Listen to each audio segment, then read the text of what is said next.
Salut les gens, j'espère que ça va très bien aujourd'hui. On a plusieurs nouvelles pour vous. Je vais vous parler des nouvelles concernant l'école Saint-Laurent et leur équipe de basketball. Je vais également vous parler du grand retour de Julien Lacroix après 2 ans d'absence. Ensuite, nous allons parler de la GRC et terminer sur une actualité cinéma qui pourra en intéresser certains ce soir. Et toi, Ahmed, de quoi vas-tu nous parler aujourd'hui? Donc aujourd'hui, on fait la suite de notre palmarès des meilleurs coups au repêchage par le Canadien de Montréal. Aujourd'hui, on fera de 1993 à 2021. Donc ne ratez pas tout cela après la pause. Depuis Laval, Québec, bienvenue sur Groove Station Canada TV. Musique, culture, sport, actualité, ça se passe ici. Groove Station Canada TV, c'est votre TV. Bon, la nouvelle de l'accusation de 3 entraîneurs de basketball à l'école Saint-Laurent et de leur accusation d'exploitation, attouchement et incitation au contact sexuel avec des élèves est tombée. Les accusations sont présentes depuis le 3 février et il y avait une enquête en cours jusqu'à fin février sur les 3 entraîneurs, mais ils ont été considérés réellement coupables et nous le savons aujourd'hui. Le ministère de l'Éducation se dit soulagé d'avoir mis la lumière sur la nouvelle et avoir enfin plus d'informations sur les tenants et aboutissants de cette situation.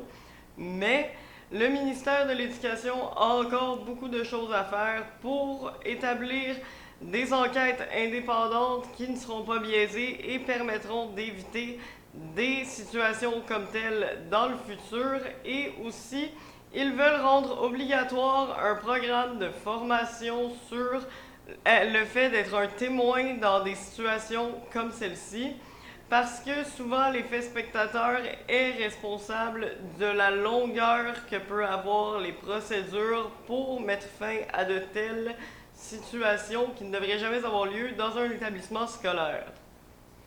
Deuxième des choses, Julien Lacroix, après 2 ans d'absence, fait son grand retour. Il avait été accusé lors du mouvement MeToo d'avoir fait des inconduites sexuelles avec 9 femmes qui en avaient parlé au journal Le Devoir. Mais Julien Lacroix, après avoir fait une thérapie et arrêté de consommer, a décidé de revenir devant le public pour un podcast questions-réponses sous le thème de l'humour et des confidences. Ça reste à voir, ça va être le 12 juillet que ça va être filmé. Le lieu reste à confirmer, seulement ceux qui s'achèteront des billets 24 heures d'avance au coût de 15 auront l'adresse le jour même. Ça reste à suivre. La GRC nous a avoué via des documents qu'elle fouillait depuis déjà plus de 5 ans, ou du moins avait la capacité de le faire et l'avait déjà fait auparavant, d'ouvrir nos caméras de cellulaire, nos micros, nos documents fiscaux, nos courriels, nos textos et nos entrées au calendrier et bien plus. Ce, sans même en parler au directeur de la protection de la vie privée du Canada. Ça pose des problèmes au niveau de la vie privée des citoyens et la Gendarmerie royale du Canada ne veut pas s'exprimer sur quels logiciels sont utilisés dans le but de surveiller. Ils veulent être rassurants en disant que ça ne sert qu'à des enquêtes extrêmement importantes pour la sécurité nationale, mais nombre d'oppositions disent qu'il serait impératif d'avoir une plus grande transparence des autorités de la Gendarmerie royale, puisqu'ils peuvent avoir un pouvoir assez grand sur la vie et la liberté d'un citoyen. Pour terminer, ce soir, au Parc des Compagnons sur l'avenue Mont-Royal, il y aura une projection à 20 h du film Dunes de Denis Villeneuve. C'est gratuit, popcorn et projection gratuite si cela vous intéresse. Et à chaque semaine, il y aura un film, ce pour tout le mois de juillet, donc le reste de leur programmation pourrait peut-être aussi vous intéresser. Maintenant, place au sport avec Ahmed. Merci beaucoup, Gab. Donc, comme hier, on nous a parlé, on a fait le palmarès des meilleurs coups au repêchage par le Canadien entre 1971 et 1993. Donc, aujourd'hui, on fait de 1993 à 2021. Donc, sans attendre, on va aller vers les mentions honorables premièrement. Donc, mention honorable à Piquet Subban, qui a été repêché en 2007, deuxième tour, 43e au total.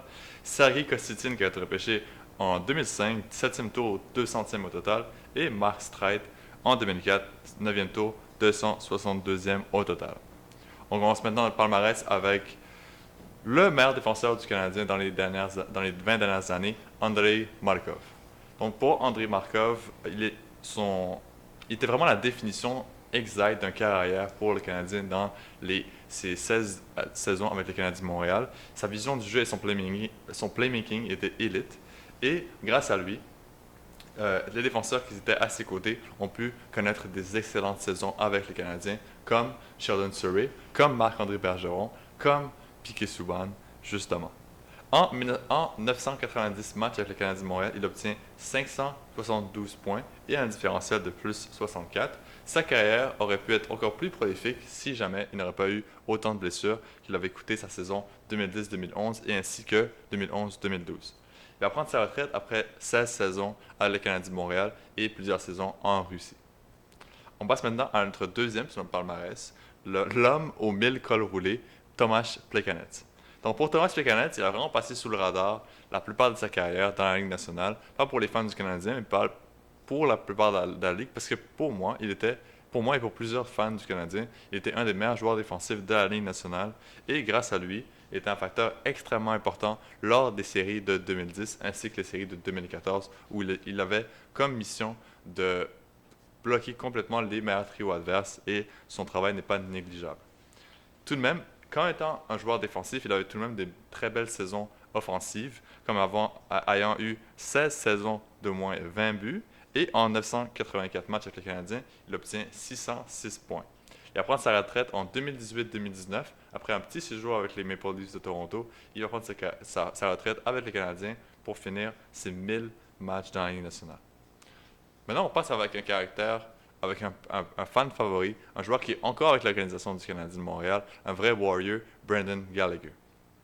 Donc pour Brendan Gallagher, ça fait maintenant déjà 12 ans qu'il s'est fait repêcher par le Canadien en 5e tour, 147e au total. Donc si vous voulez vous sentir vieux, ça fait 12 ans que Brendan Gallagher s'est fait repêcher. Et vraiment, dès son arrivée dans la saison 2012-2013, on a senti vraiment qu'il a fait un impact sur le Canadien, parce qu'on sait qu'en 2011-2012, le Canadien a eu beaucoup de difficultés dans sa saison. Ils ont fini dernier au total dans l'Est. Et on est allé repêcher Galchenyuk. Et lui et Galchenyuk, ainsi que Lars Eller, ont contribué à la Kid Line en 2013-2014. Durant les séries, ils ont été incroyables et c'est vraiment un des facteurs les plus importants de la saison 2013-2014 avec Carey Price. Donc, pour lui, en carrière, jusqu'à maintenant, en 10 saisons dans la Ligue, il a joué dans 638 matchs, amassant 2 saisons de 20 buts et 2 saisons de 30 buts. Mais malheureusement, depuis sa saison 2020-2021, c'est pas très radieux pour lui. Même qu'en 2021-2022, c'était complètement catastrophique pour le reste du Canadien, mais surtout aussi pour lui. Et on espère pour Brendan Gallagher qui sera capable de revenir sur sa très belle saison qu'il a eue en 2018-2019. Donc, merci beaucoup d'avoir suivi ce palmarès des meilleurs choix au repêchage par le Canadien durant de 1973 à 2021.